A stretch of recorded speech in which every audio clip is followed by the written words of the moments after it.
I'm Jennifer Homans. I'm the founder and director of the Center for Ballet and the Arts. Oh, thank you. How nice, huh? I'm also the Van Cleef and Arpels Chair in the History of Dance in the Department of History at NYU. I'm very, very happy, really happy to welcome you to tonight's event, Moving Histories, Creating Biography Through Dance, with choreographer Meredith Dincolo, historian Tara Zahra, and dancers Kendra Moore and Jessica Tong. The Center for Ballet and the Arts, just so you know, is an international research center for scholars and artists of ballet and its related arts and sciences. Our fellowship brings together artists and scholars to expand the way we think about dance and about ballet and about all kinds of dance. And we're really thrilled that we have Tara and Meredith as fellows at CBA this semester, this year. And so part of this work grew out of that. We are here now at NYU Abu Dhabi Institute in this beautiful space, the co-presenters of tonight's program. Since founding in 2009, the NYU Abu Dhabi Institute in Abu Dhabi and in New York has been a platform for exchanging the newest developments in research and scholarship across disciplines. You can learn more about their history and initiatives in your program. And I would encourage you also to take a look in your program for the bios of Tara and Meredith and Kendra and Jessica, because I'm not going to go into bios here so that we have more time for the performances. So Meredith, Tara, and their collaborators, Kendra and Jessica, will move between choreography and discussion in tonight's program. There will be an opportunity at the end for the audience to ask questions, so please hold your questions and we will get to everybody, we hope. And after we conclude here in this room, you may join us downstairs, please, if you will, to continue the conversation over refreshments. Finally, I would like to extend thanks to Sharon Bergman, Ralph Raymond, Kyle Ketzer, and the NYU Abu Dhabi team for co-presenting this event with CBA. I would also like to thank the staff from CBA, Andrea Salvatore, Shui Sun, and Sarah Jackson for making tonight's event possible. So welcome, and we will welcome Tara and Meredith now to get us started. Thank you.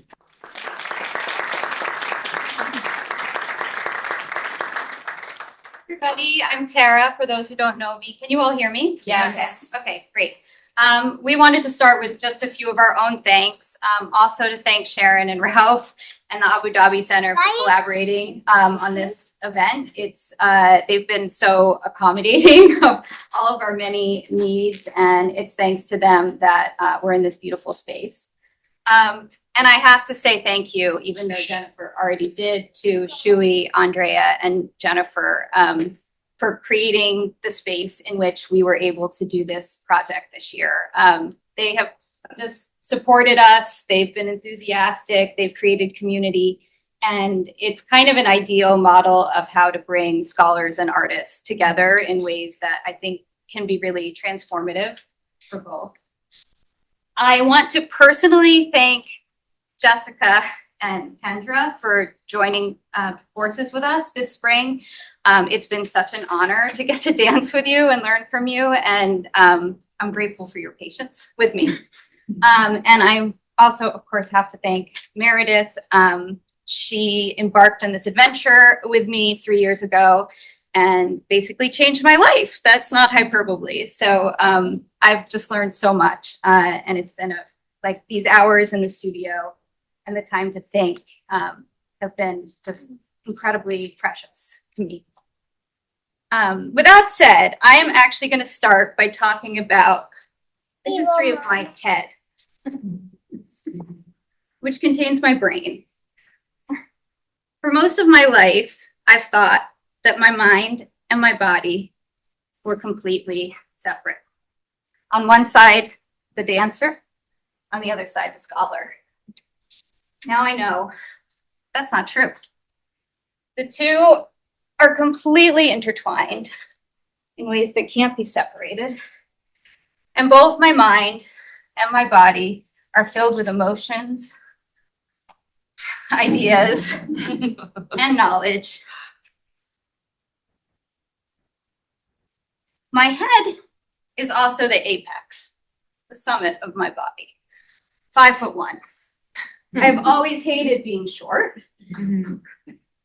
especially when I was a kid, because my parents would make me pretend to be 12 years old, even when I was 17. Anytime kids could eat free, sleep free, or do anything free in a hotel.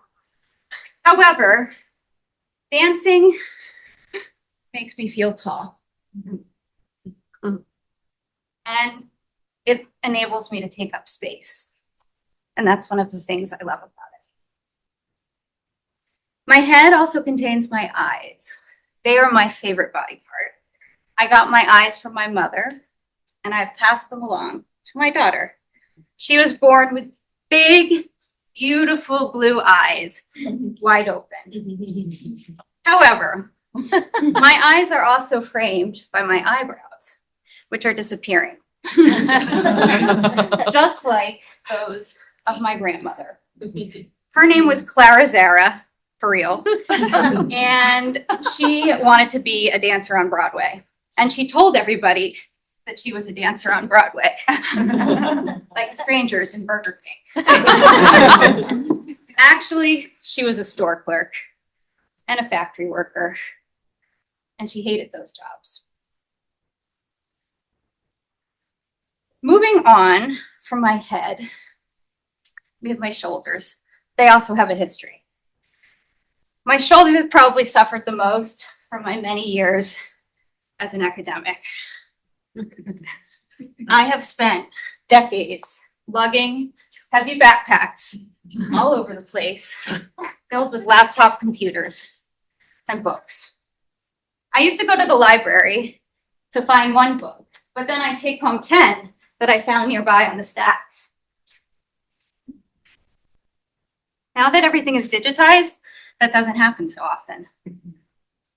My shoulders will thank me, but I think I have fewer good ideas. My knees have suffered the most from a life of dancing. I have had 1, 2, 3, 4 knee surgeries. I've broken 2 metatarsals and 1 wrist. They were all dance injuries. In fact, they were all jumping injuries, except for 1. I was on my very first vacation with a man who is now my husband, and we were on our first run on our first day,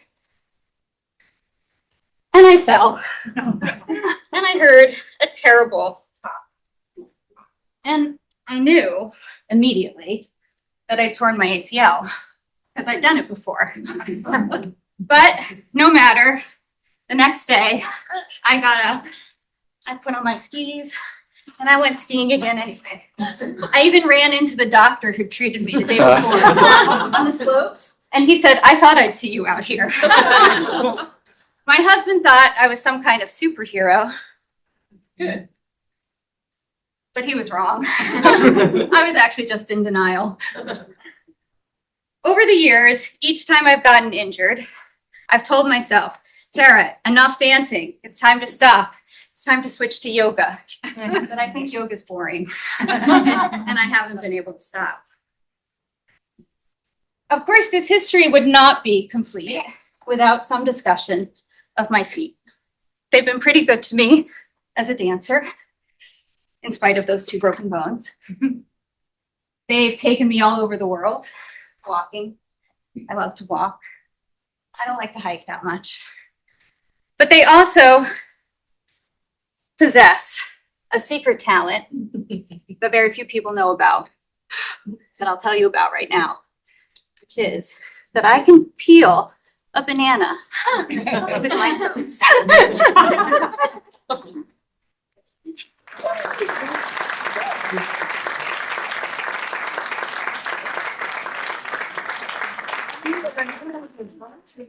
Hi, I'm Meredith Dincolo. I want to echo Tara's thanks to everyone who's made this evening possible, and also to echo my extreme gratitude to Tara for bringing me into this collaboration. It's had several different iterations, and tonight is the next step. Very exciting for us. So thank you to everyone, and thank you to Jessica and Kendra, my dear friends. Our project this year is called Dance as History. For the past few years, but especially this year at CBA, we've been exploring the ways in which dance can both embody the methodological questions that historians ask and also represent aspects of history that are difficult to access through textual sources and narratives. This evening's event is called Moving Histories. We will be presenting vignettes developed through the research of personal histories, asking how these case studies represent a common experience. We have gathered a cohort of 4 people. Women who are connected in different ways and who come together with their personal histories, which are ordinary and exceptional at the same time. Our focus is on the history of everyday lives, which dance may be particularly well equipped to represent.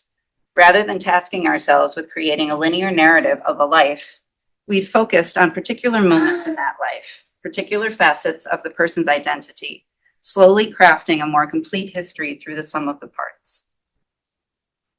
Our research goal has been the development of a process, not the results. But we hope that these vignettes are a form of artful commentary on what dance does well.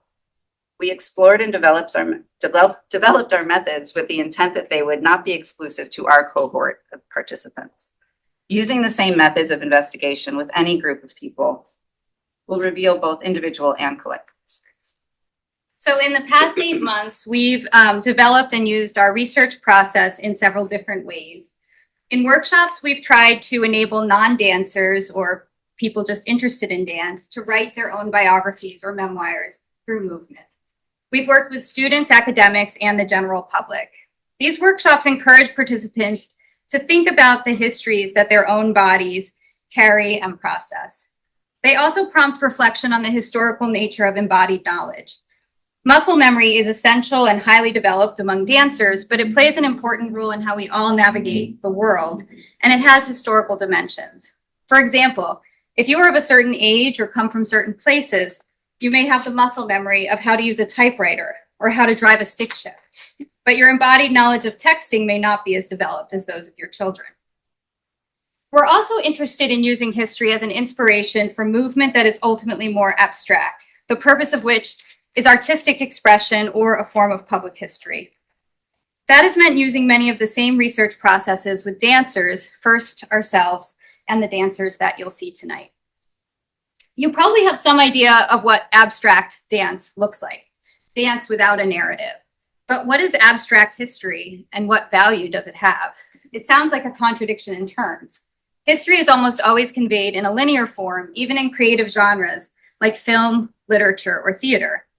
We don't think that dance is very good at conveying linear historical narratives. There are people who might disagree. But that's precisely the point. We would argue that history itself is often nonlinear. It does not always bend toward progress, memory is unreliable, and our perspectives are always partial and interpretive. Our histories and memories are constantly shaped by the past, present, and predictions of the future at the same time. In that sense, dance is an ideal vehicle for representing the past. In our presentation today, we aim to demonstrate 2 modes of dance as history with different goals. One uses movement to write individual biographies, and the other uses individual and collective biographies to inspire and generate more abstract or artistic movement. Our process began in the studio, and the ideas have come out of that studio practice. We didn't start out with a set of claims or arguments that we wanted to demonstrate or a dance that we wanted to make. Rather, the process and exploration led us to the next steps, literally and figuratively. One of our first tasks together was taking an inventory of our bodies. This is very literal physical practice, and we think a good place to begin unearthing personal history. You can tell the tale of every inch of your skin, or you can move from one part to another sequentially as the parts connect in your body, or in a different order that somehow makes sense. As it turns out, telling the story of your body, its strength, weakness, scars, injuries, reveals a lot about the life you have lived. Each of us did this exercise, which is improvised, many times. Practiced improvisation based on the same prompt or idea allows us to revisit our memories and develop those memories into a richer recollection. We asked ourselves, how can we best translate text or spoken words into movement and vice versa? And what is untranslatable? In this process, translation has always entailed transformation rather than a literal rendering, even when it takes the form of pantomime. Finally, we've reflected on how these biographies differ from the kind we might write in a personal statement or written memoir. In the next section, you will see 2 examples of improvisation, which we will discuss afterwards.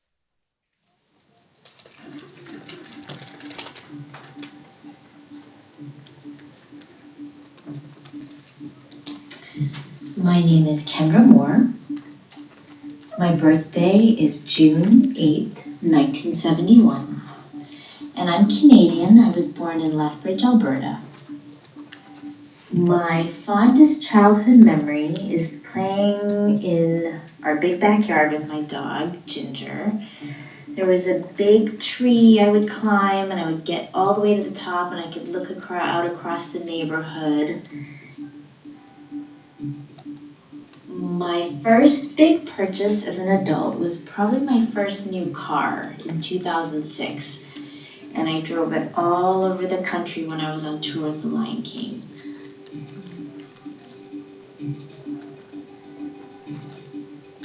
Well, one of my favorite places to be is Hawaii. And if I can't be in Hawaii, I just love to be near water, find water really calming. And then the other favorite place to be as long as I'm next to my husband. I met my husband in January 2019 in New York on one of the coldest days ever. It was the polar vortex, and it was Martin Luther King Day, and we had our first date.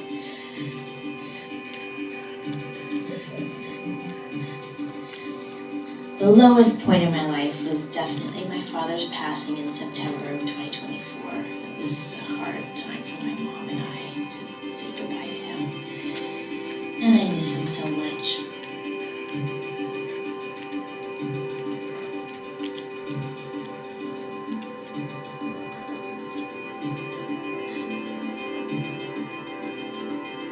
This last year, I've been learning more about AI. But I realized that if you don't learn and you don't keep up, you'll be left behind. Now that I'm using it more, it has been extremely helpful with my job in some aspects, in saving me time in a lot of ways for some things that I do. And I'm like, well, that's definitely going to keep doing that if it helps save time.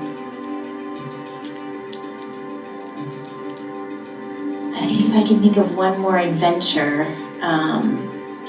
that I can share was seeing the monarch butterflies in Mexico in Michoacan. And once we got to the top, there was this forest, and our guides had us sit quietly. Thousands and thousands and thousands of monarchs open their wings, and they're flying all around us.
first improvisation you saw with Kendra was pure improvisation. As a tool for collecting information, Tara and I drafted a series of questions. We all answered the same questions about our lives and recorded them. Each subject recording their own responses, which were spontaneous and unrehearsed. Different from an interview where the interested party might steer the conversation in a certain direction, the responses were not coached or guided, except for the fact that Tara and I composed the questions with certain interests in mind. Morning rituals, the daily grind, how we prepare for work, how we sleep, moments from our youth, reflections on loss and grief, love and growth, little victories, huge accomplishments, and where we were at certain moments in recent history. The responses were edited into the compilation you heard. And in a fundamental way, we each acted as editors of our own histories as we decided how to answer the questions. As the historian of the group, I made choices about what became the final edit. And these recordings also serve as an inspiration for some solos that you'll see later. In the second section, Jessica and Tara were both improvising about motherhood, or were dancing about motherhood, an experience they have in common, but expressed in different modes of movement. Jessica's solo was pure improvisation, focusing on a physical response not framed in choreographic structure. Tara's was a phrase that was choreographed using movement that Tara generated through improvisation. At a recent event, a dancer and teacher commented that improvisation does not breed any kind of true artistic originality or creativity, that improvisers inevitably resort to habit or copy and imitate one another. This may be somewhat true, but we didn't see it as a problem. We were interested in revealing our embodied habits and tics, our gestural ums and you knows that fill the space between ideas. And we acknowledge and embrace the facts of life as well as of dance that we learn from and influence one another. Historians know that oral histories or memories tell us as much about the present as the past. The stories we tell about ourselves and our history shift depending on the person asking the questions, as well as the lives we've lived since the events we are recounting. How does movement represent this? In this case, the subjects are alive and in the room, performing their own histories. That's a great advantage for the historian or choreographer who has access to a lot of information, a wealth of primary sources. Meredith still acted as the choreographer or historian, shaping and curating that material and creating new movement inspired by our research. But she had the opportunity to actually collaborate with her historical subjects and co-determine the way in which their stories were represented, which is rare for historians. There is obviously a lack of distance and a high level of variability in this mode of history. That's a challenge for any of us trying to use oral history in research or to research contemporary history in particular, more general. When is enough time even passed to think of past events as history?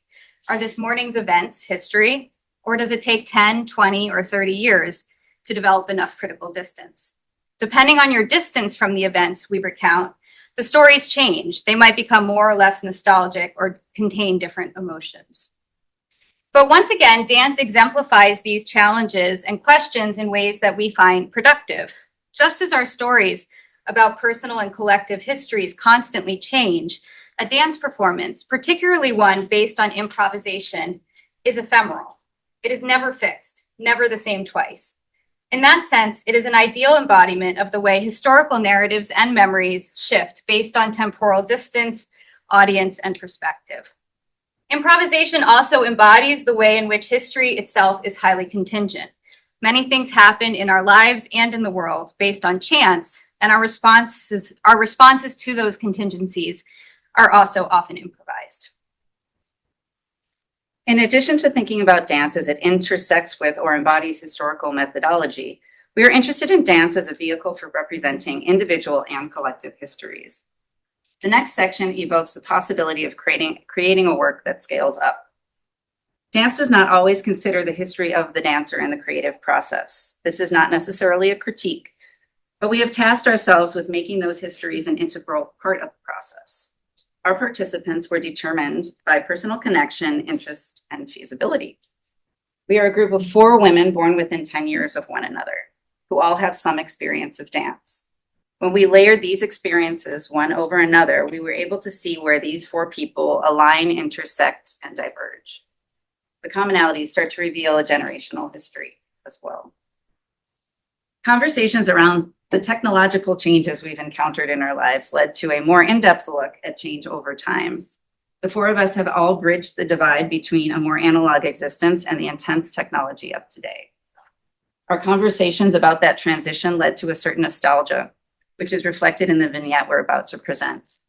And with the unforeseen but timely popularity of physical media, it may well resonate beyond the audience of our peers.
Got mail.